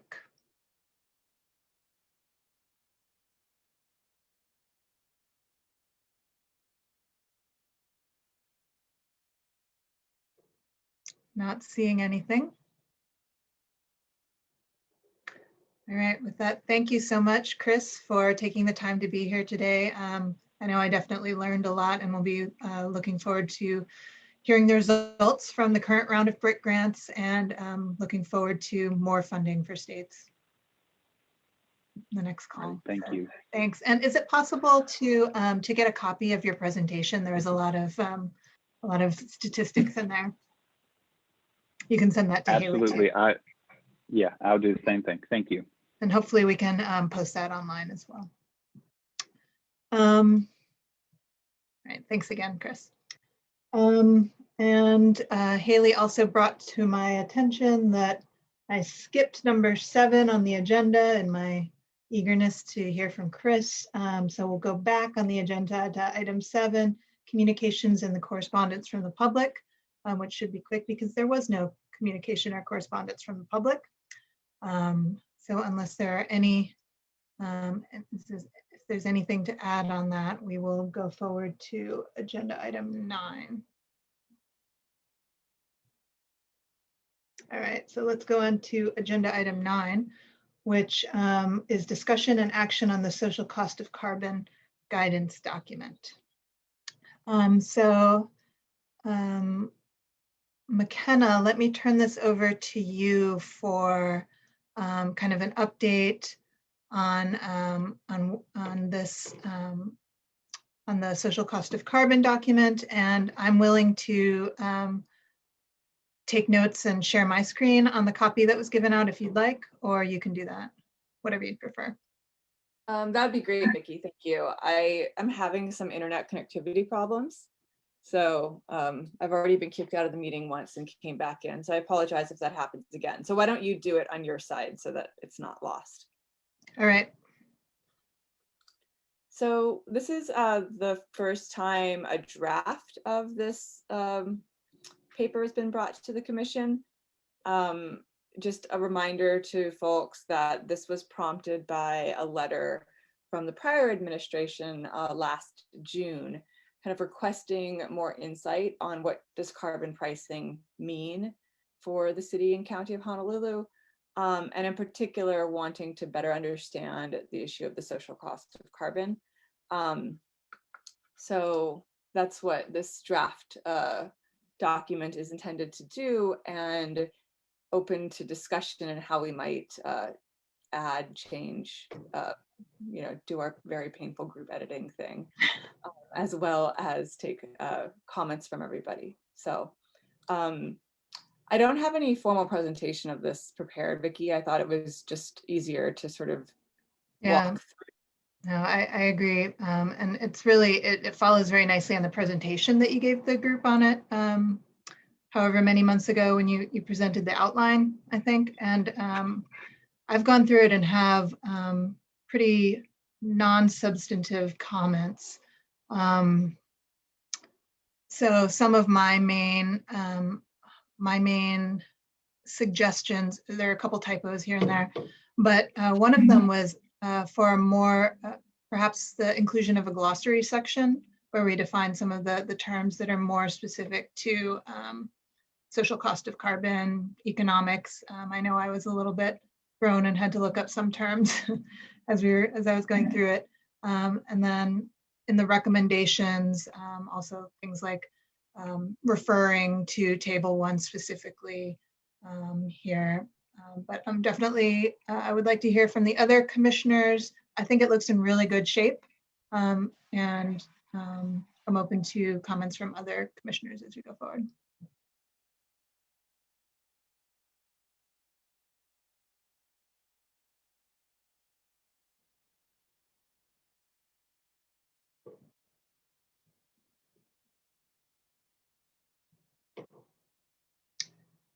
Chip, Rosie, anything? I have some comments, but go ahead, Rosie, if you have some. Oh, Chip, why don't you go first? Thanks. So I really like the idea of a glossary. When I was going through it, I kept thinking of footnotes, but there are a number of terms that I'm not familiar with, like internal carbon price, carbon. Anyway, I've got 4 or 5 that I damage sort of called function out.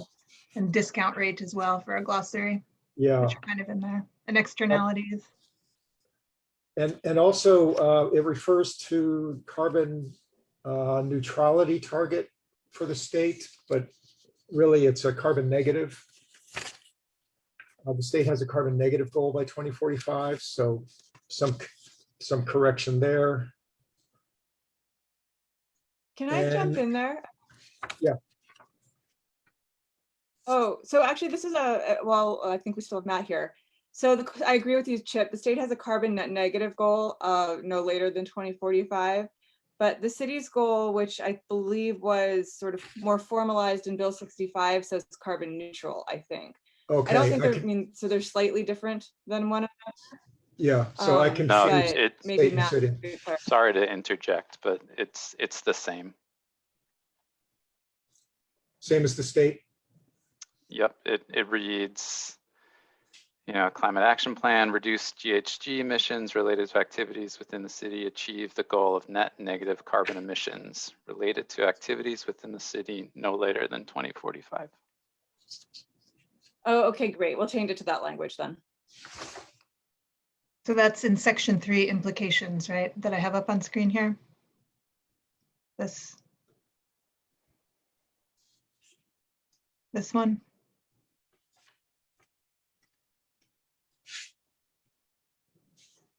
Chip? Is this the area that you thought would need a little bit of revision? So about the carbon neutrality, it's actually recommendation number 3. Oh, okay. And like I said, there are 2 or 3 other places in the paper. So I have, like you said, Victoria, sort of non-substantive, just wordsmithing changes.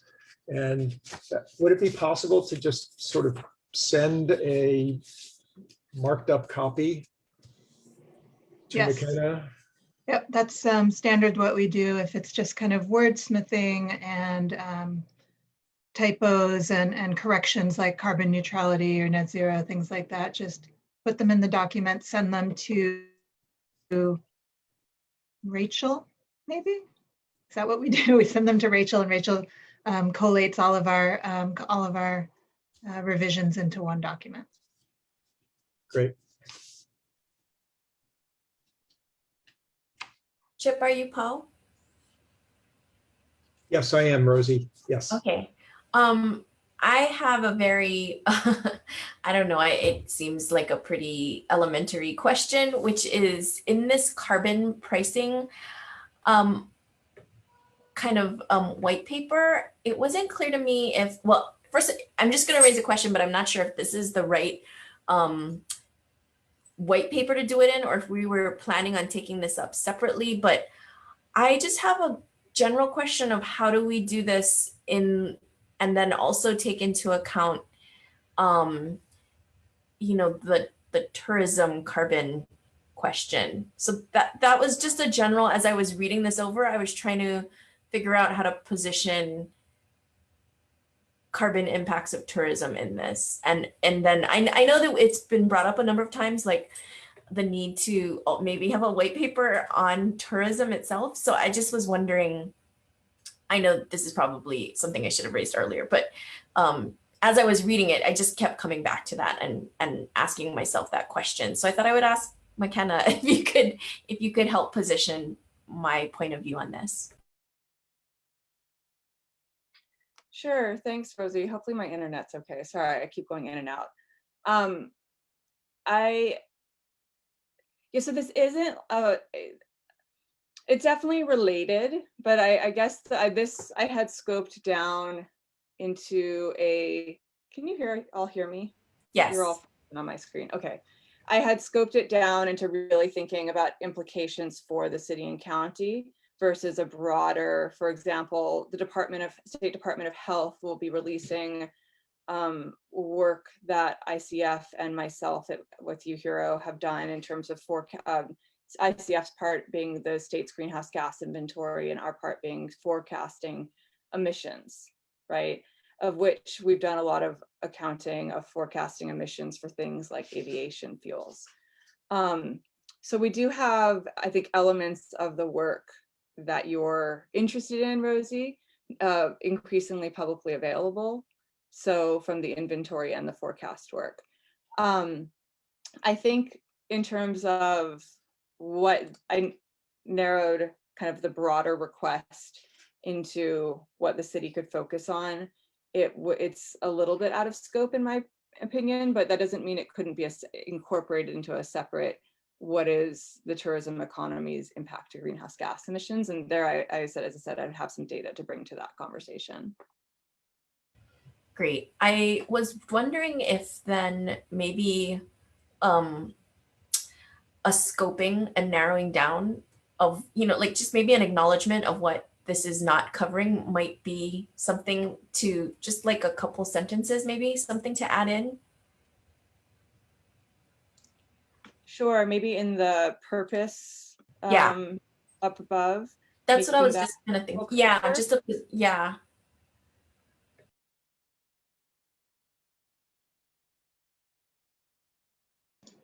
You want to offer some text for the purpose right now? I don't have anything off the top of my head. I like the way McKenna described it. I can include some thoughts about, I mean, because it doesn't substantively change, I think, the purpose, I can put in some recommendations and then just send them along with, I've just found some minor other comments, some minor other just wordsmithing that I can send along in the edits. All right, I'm just going to make a comment to include.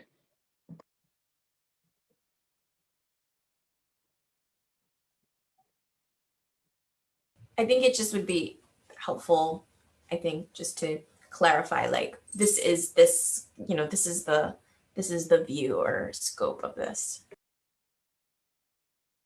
Yeah, I agree that that isn't a substantive comment, and that's like a sentence or two that we can add to the purpose. All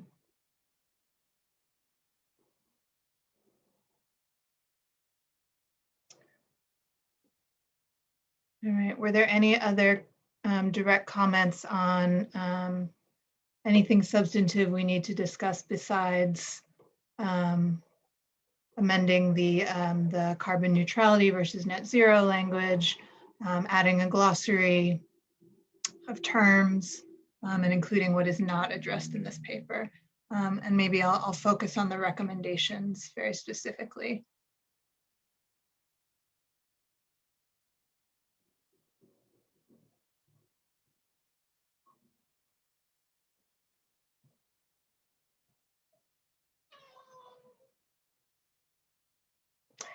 All right, if there aren't other comments from the commission, then at this point, I'll invite comments from the public on this paper. And since I'm screen sharing, I'm losing all of my chats. And so let me try and find everything. See if I'm missing anyone. All right, if you have a question or a comment, please feel free to unmute yourself and introduce yourself and ask it, or put it in the chat. Aloha, this is Henry Curtis with Life of the Land. Where is this document available on the website? It should have gone out with the agenda and be with all of our other agendas and working documents on the CCSR Commission website. Haley, is that correct? Can you drop it in the chat for Henry?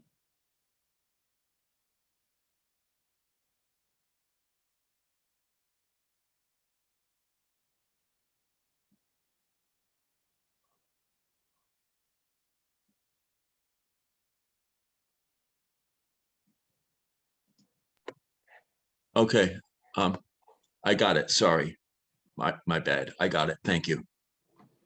Great. Are there any substantive comments or questions, either from people on the Zoom or on the Facebook stream, Haley?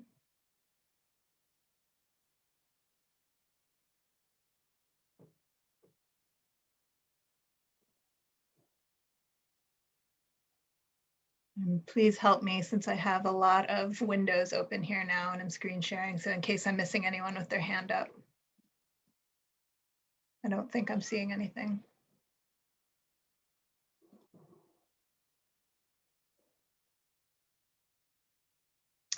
All right, if there are not any other comments or questions or concerns from other commissioners or the public, can I get a motion to adopt the social cost of carbon guidance document with the changes, the non-substantive changes we've discussed here today? So adding glossary, amending the purpose to include what's not being covered specifically, and all of the grammatical or typo errors that we'll send to Rachel to specifically include in the guidance document. I'm sorry. So I'm sorry. This is Henry Curtis. Can I ask? Yep, So sure. the internal cost of carbon, you're going to approve the document without knowing what that is, what it means? McKenna, do you want to jump in? Internal is actually defined in the document. Yeah, so we have it defined in there, but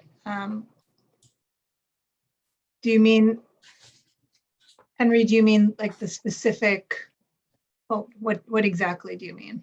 I'm sorry, I didn't read this document. So what does internal mean?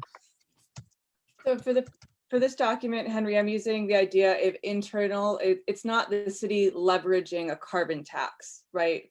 As an example, that's not what it is. The idea of internal is it would be this idea of what would be a carbon price that would be help you internalize the social cost of carbon, right? In order to guide city decision making. So either on specific city projects, some of the things that Director Formby updated us on earlier, I think, and or on policies that would affect island-wide activities and programs, right? And I think that gets a little bit more to your interests, Rosie. But that's the idea of what an internal carbon price would So be. what would it be? What would the internal price be? So what I have recommended here is that if you can go to the top, Vicky, in the recommendations, it says internal carbon price set at the Obama administration's Federal Interagency Working Group Social Cost of Carbon, which there's a table later on which has it, right, which is what Vicky was just on. But then also higher price pathways that are very, coming down with the Biden administration should be considered and updated.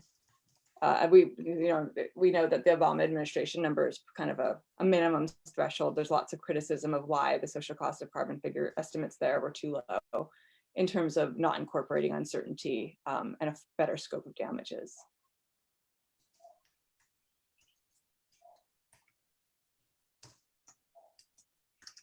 Does that make sense, Henry? Do you have thoughts there?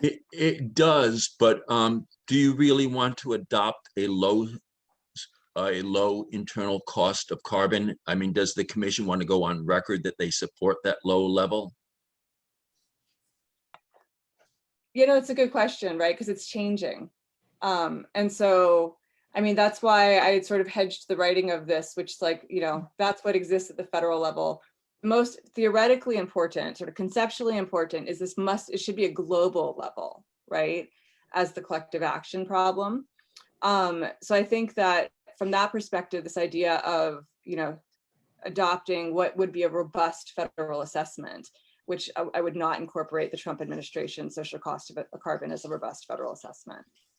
Yeah, I think the recommendations and a lot of the supporting analysis makes it pretty clear that this is laid out as a initial framework, and within, just in recommendation number 2, it's saying this should be updated when research is coming out, as the administration has new priorities and additional research that looks at higher carbon price pathways do come out.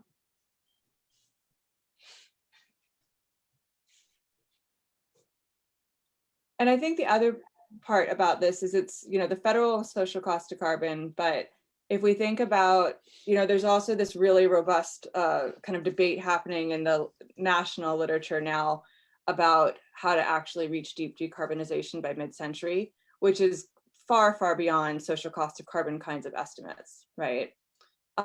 So I think that that's the bullet point 3, which would say, if this is kind of the logic to go on, which, has a lot of merit, that's where we'd want to really make sure it was in partnership with state entities.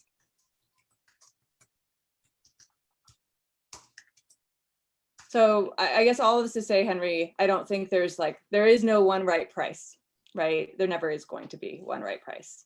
But kind of what I was hoping to elucidate in this is sort of some of the logic behind some of these choices, right? And what the city might do. And I guess I was also want to know, is this cost of carbon include the life cycle carbon or just the local carbon emissions in calculating it? So this doesn't get into how the city should calculate it per se, right? It gives it says the city should develop a methodology to do so. And in the conclusion section, I talk about life cycle carbon a bit more, bringing up a couple of examples there, as well as give, a basic, here for major sectors that the city's involved in. For example, the transport sector, you would want to just assume pure carbon price pass through in fossil fuel costs, right? Your gasoline and diesel fleets as a way to do it. Electric sector, of course, is a little more complicated. So you'd want to sort of think about that through the RPS. But if there was a biofuels, you'd of course want to think about it from a life cycle perspective. Okay, thank you.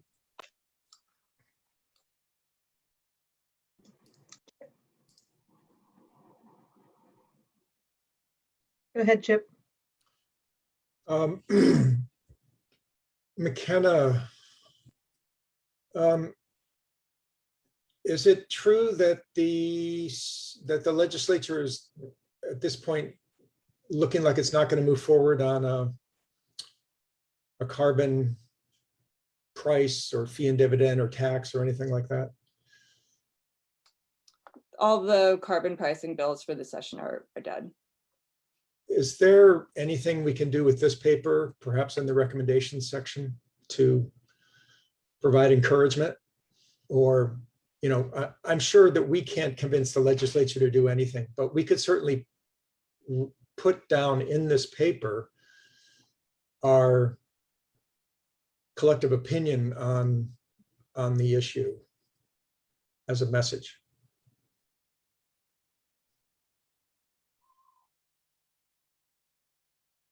It seems like the recommendations kind of do point to that, though, that, you know, that all of the recommendations are saying that we are advising them to adopt this internal carbon price.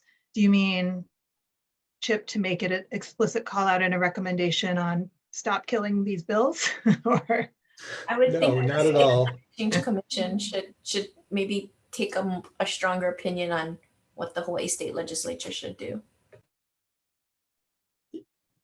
This is Henry again. The reason that the legislature's not moving forward with a carbon tax this year is that they don't want to add a tax when so many people are hurting. But there are ways around that problem. Yeah, and they know that. I didn't really want to specifically refer to the legislature. I was thinking more in the fact that we all live under both city and county and state decisions. And it's appropriate, therefore, for us to make recommendations that would apply at the state level. And I'm not suggesting a focused statement on the legislature passing a carbon tax, but something more broad that it would be appropriate at the state level XYZ. I'm not sure what, but I see Matt has his hand up. go ahead, Matt.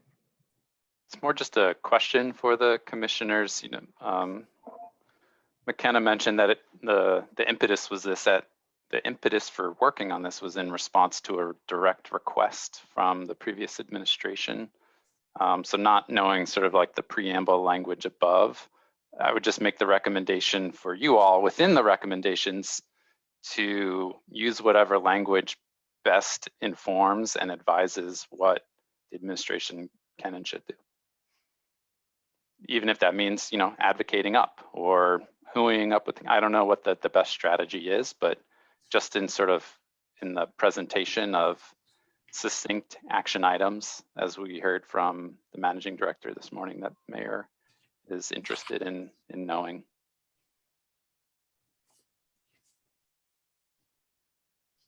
Also, I guess we're really focused here in the recommendations on an internal carbon price, which is different than a carbon tax, a fee and dividend, et cetera. So McKenna, is what was being considered at the legislature really a separate issue from the issue of an internal carbon price? Yes, I would say so. Separate but related, right? So Yeah. that's bullet point 5, right? That this idea of should there be, and I want to acknowledge Representative Lowen's comment that a carbon tax is most appropriate at the national level, which I would agree with from an economic and greenhouse gas perspective. So with that logic, what is in the commission message to Congress? So we just want to acknowledge that comment, Rep. Lowen. And then that's kind of why bullet point 5, right? That the idea of should these things happen at the state or federal level, then the city would be sort of better poised, right? Because it would already be sort of acting with that carbon price in mind. That said, I mean, we don't know what carbon price, right? Which is why this federal social cost of carbon is, I think, very important from a sort of setting the standard. And also, I want to go back to something I said. Henry, I got confused with my other report. This conclusion doesn't have anything about life cycle emissions in it. My other report does, but I think that's a really important point, and I will add it here. So I think there's room to add something about life cycle emissions at the end, and I'll do And so. I apologize also because I read your other report and I did not read this report before I started talking. It's okay, I'm getting confused from my own side of it. But it's an important point, and it can be brought in here as well. Noting that we have like that it's now 12:54. McKenna, do you see this life cycle analysis as being a substantive change? No, I think it's an important thing to bring up, and I can bring in a few examples, but I don't necessarily see it as a substantive change in text. It's a couple of sentences. That said, I mean, if people want to mull this over, I don't know, Vicky, if you have a preference of you want to sort of, if you know, we have a lot of things on other agendas, or if people want to mull this over, it's not, anyways, I don't feel strongly. I don't want to pass anything that anyone's uncomfortable with yet. I mean, I want to make sure that, I mean, I would, if you say, McKenna, that that's not a substantive edit and we're getting you our edits, non-substantive edits in the next couple weeks, I think it would be fine to go forward. But if there's feeling either from the commissioners that they'd like more time with the paper, or from the public that they'd like more time with the recommendations or to read through it and think about it, you know, I think we should follow that. Can I ask, do any of the commissioners, and McKenna, especially you, do you see that if we go forward with this set of recommendations, is there a lost opportunity to make a comment on the state and national level issues about carbon pricing, a carbon tax? Or What is about that a memo? Like if when we submit our working our guidance documents, we include the memo that's kind of that higher level, you know, summary for mayor and city council. But we could include some words on that in the letter, the memo that goes with the paper, and send it to the national delegation as well. That might be. But that doesn't live on the website. If you go to the website and look at our past position papers, you don't find the memo. That's easily solvable, Chip. Yeah. And some of them do split out when there has been a discrete memo separate from the paper. Both are linked, but we'll make sure to do that. So that's a possible solution. We could have it on there in the memo and post it publicly. And make sure and send it to the delegation as well.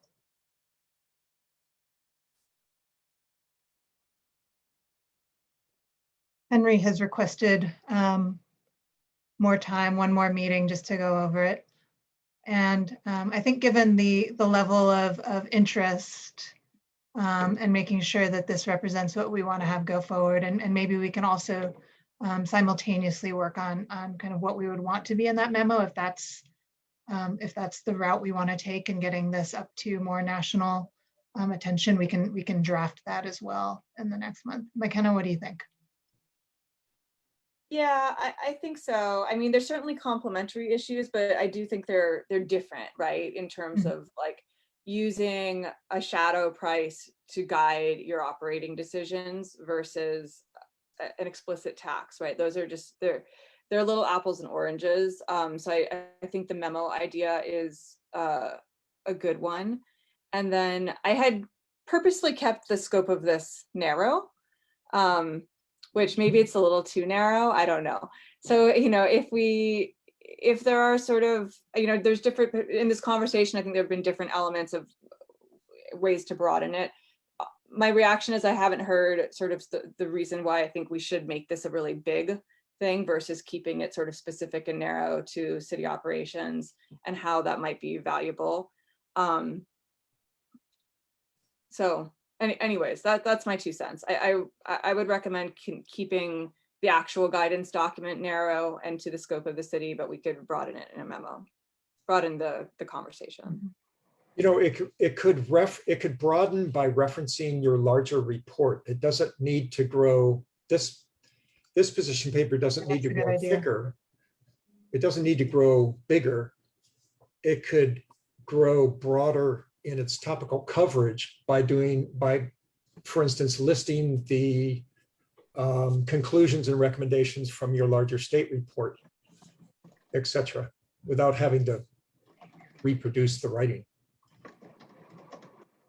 Yes, so the state report, the findings of the state report are referenced, the top of page 4, kind of key findings as it relates to greenhouse gas emissions.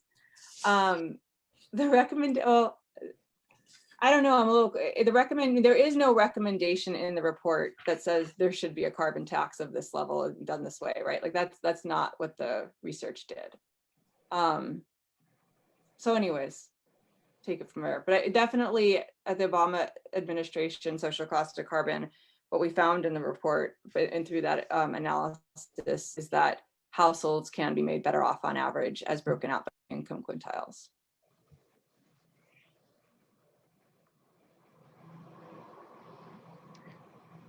All right, so based on all of this, I'm going to suggest that we hold off on action until the next meeting. It'll give us a chance to make all of the non-substantive changes that we've talked about and make it a clearer document, and then bring it back for adoption in the May meeting. Can I add one more comment, Vicki? Sorry. Yes, just reading Ben Sullivan's comment in the chat. That's a really good point, Ben. And maybe it's as simple as adding something to bullet point 5 in the recommendations in the beginning, saying something, you know, it's basically saying like, should a state or federal carbon price be levied?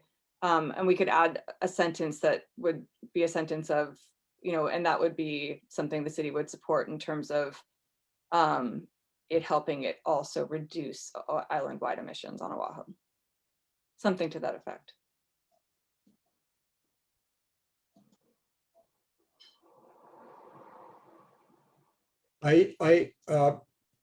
Vicki, I support moving this to the next meeting because even though we keep characterizing the potential changes as non-substantive, I think it may open more of them. Yeah, there are more and more of them, and we don't want to open ourselves up. Yep, I agree. That would be called cumulative impact. Yeah, right. All right, so let's go ahead and do that. We'll delay action on this and come back with a better, not bigger paper. All right. Are there other comments from the public or from commissioners on this agenda item before we go on?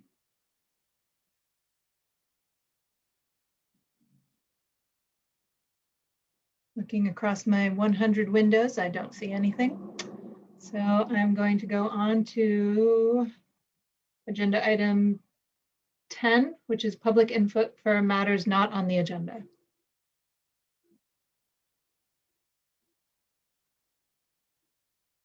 This is your chance, public.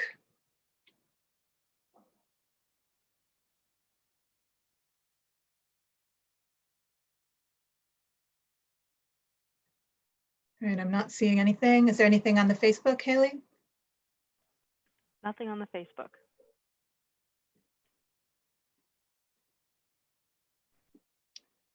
All right. Great, let's go on to item 11, which is a tentative next meeting date, which is May 17th at 9 a.m., I believe.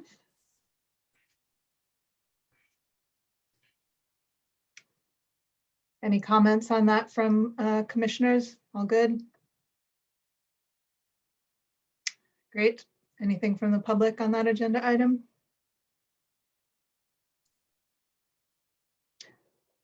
All right, if there are no comments, agenda item number 12 is any announcements. Commissioners, do you have any announcements you'd like to share? No, Almost at the end. Are there any announcements from the public that you'd like to share?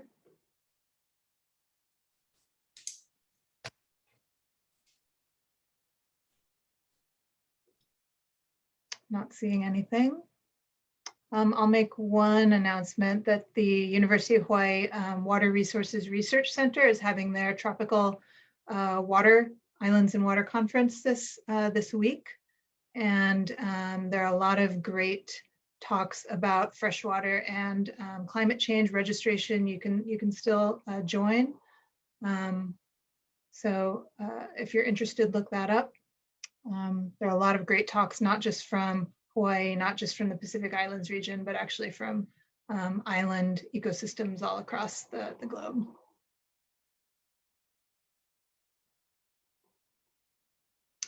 All right, so if there are no further comments or announcements, I motion that we should adjourn the meeting. seconded. All right. Thanks all for attending, and the meeting is adjourned. See you in May.